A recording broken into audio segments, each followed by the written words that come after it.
What is going on, everybody? I go by Philly Mike, and this is the Philly Talk Podcast. And today we will be talking about the Howie Roseman and Nick Sirianni press conference, but that will be at the end.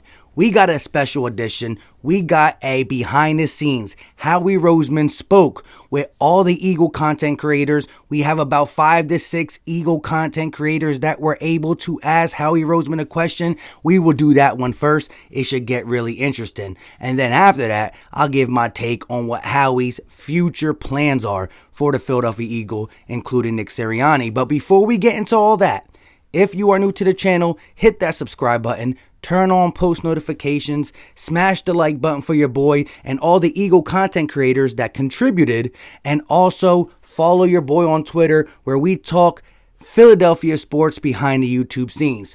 With all that out the way, I do have one more announcement. Tomorrow, one-on-one, Philly Mike and Dave Spadaro, Eagles insider Dave Spadaro. I will be interviewing him about free agency, about Nick Sirianni, Howie Roseman. We all just saw yesterday he interviewed Howie Roseman and Nick Sirianni, so we got a lot of questions for Dave Spadaro. If you have anything in particular, put it in the comment section. I will try to put that in my questions to ask him, but we will talk one-on-one. Can't do it live, but I'm not sure if I'm going to drop it on Friday or Saturday morning. So have post notifications turned on so you can see the one-on-one interview with Philly Mike and Dave Spadaro.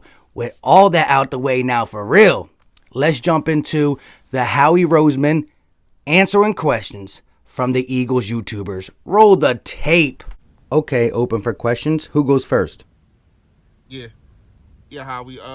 Philly Fresh here, Better Bird Podcast. I have a two-part question for you.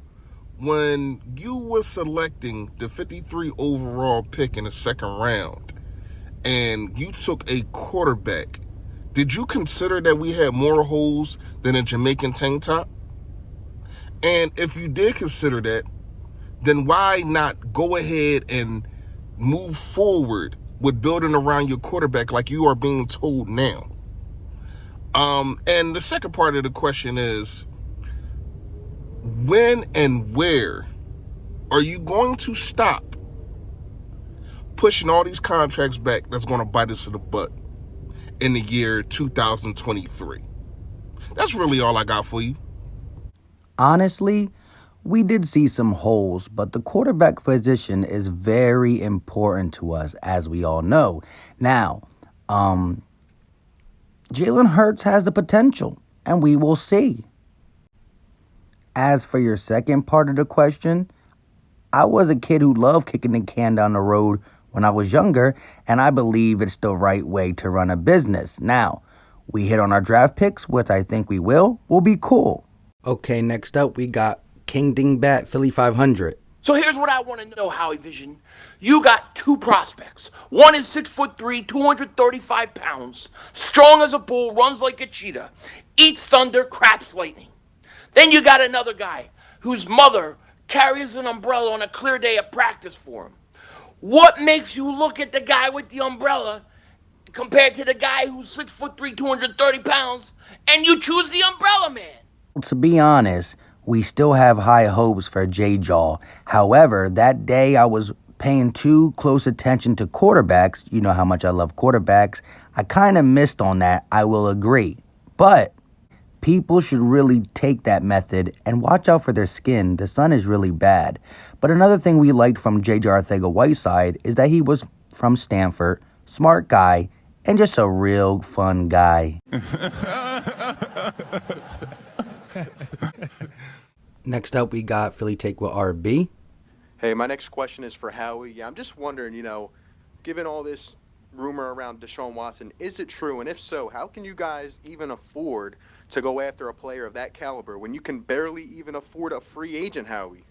Well, we did just sign a safety in Andrew Adams. I mean, I know he's far on the depth chart, but we did. And you're right, we don't have enough for a lot of free agents, but I'll package everything for Deshaun if that's the case. But what is a Philadelphia offseason without crazy rumors about quarterbacks and guys we can't afford that get the crowd going crazy, especially Philly fans? All right, next question. Yes, Howie. Stephen Hyder, Gate City Sports Channel. I'd like to ask you a question in regards to our draft history. Since you resumed power in 2016, we've had 18 out of 36 picks, a ratio of 50%, still remain on this roster. And that's not given any kind of change we might see between now and week one, the start of the season. What I'd like to ask you is, what is our front office? What is our scouting department? What is the director of player personnel? What is happening behind the scenes to ensure our success rate increases here? What are we doing to infuse youth onto this roster and start making correct decisions about the players that we're scouting and ultimately picking with these picks? All right. Thank you. Honestly, Steve, may I call you Steve? We're going to do the same thing. I'm going to pick. However, I've been watching your breakdown videos, so I think I'm well equipped to make the right pick at 6. So keep pumping out the content, and you're going to have to break down some sleepers for the 3rd, 4th, 5th, where I tend to really struggle. Thanks again. All right, we got time for a few more questions. Who's next? Joe Castro, Philly the podcast. Howie, I need to know, knowing what you know now, if we went back to that 2016 draft, would you still give up all those assets, move up and draft Carson Wentz, or would you have made a different decision? No, he helped us win the Super Bowl. However, I thought I was doing him a favor. He was at his best when Foles was behind him, and so I thought with Jalen Hurts behind him, he'd be better than when McCown was behind him. I don't know. All right, we got one more question. DJ Eastwood. Hey, Howie, how long did it take you to get Nick Sirianni to agree to that press conference? Because the word is it that you wrote the whole thing. And I just want to know, how long did you guys meet in the room with that script for him to say, how much young talent you put on this roster? Just give us a little insight on that, okay? And also, are you a fraud, yes or no? Hold up. Off the record, is he allowed to ask me that? In front of people? You're not going to play that, right? Howie, just answer the question, please. Okay. Well, first, I would like to say that Nick Sirianni is speaking from the heart, from his brain. We definitely didn't rehearse. I'm just a really likable guy. If I did tell Nick what to say, I would have told him to say Jay Jaw is a good receiver, and he didn't say that. But to your other question, I'm not a fraud. When I watch your videos, I hit like, take that, Tyler Johnson. That was a great time editing that. Loved all the guys' responses. I didn't get to ask a question because I was the one who had to narrate for Howie Roseman. Anyways, when it comes to the actual press conference, I do agree with Eastwood in the sense that Nick Sirianni went way above and beyond to say how great Howie's been doing. Forget that, though. He has to do it. It's his boss. Maybe he went a little too far, but it is what it is. I do like Nick Sirianni when it comes to the X and O's. His football mind is just there. He's just going to get the best out of these guys. I can see it. I can see him being a guy who's relatable to a lot of the players. He was a receiver. I just think good things are going to happen on the offensive side of the ball. As for the quarterback in the draft, Howie Roseman kept it vague. He didn't want to show his cards, his hand, and I think he wants teams to realize that Jeff Lurie said we're going with Hurts, but it's not 100%. So if you want a quarterback, come holler at us at 6, but you better give us a great offer. I do believe we're going to go with Jalen Hurts. However, there's only one quarterback on the roster. Jacoby Brissett's gone, Tyrod Taylor's gone, Andy Dalton is gone. So who knows if we go get a veteran? We might draft a quarterback. Hopefully not at 6.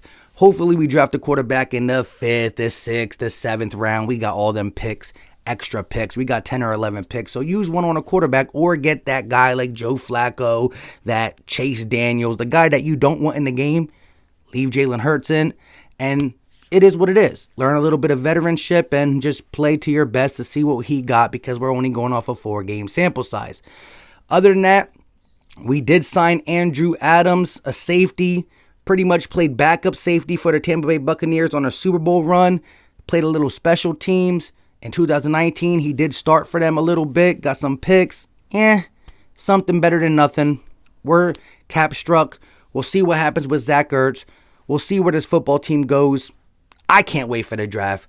With all that being said, let me know your thoughts in the comment section when it comes to what Howie Roseman and Nick Sirianni said for real, what the content creators asked Howie Roseman, and last but not least, if you do got a question for Dave Spadero, maybe I can squeeze it in. Let me know all your thoughts in the comment section. Remember, that's going to be interviewed on Friday. I don't know if I'm dropping it at Friday at 6:30 or Saturday sometime around noon. Turn post notifications on. I go by Philly Mike, and this is the Philly Talk Podcast. Until next time, y'all know what time it is. We out.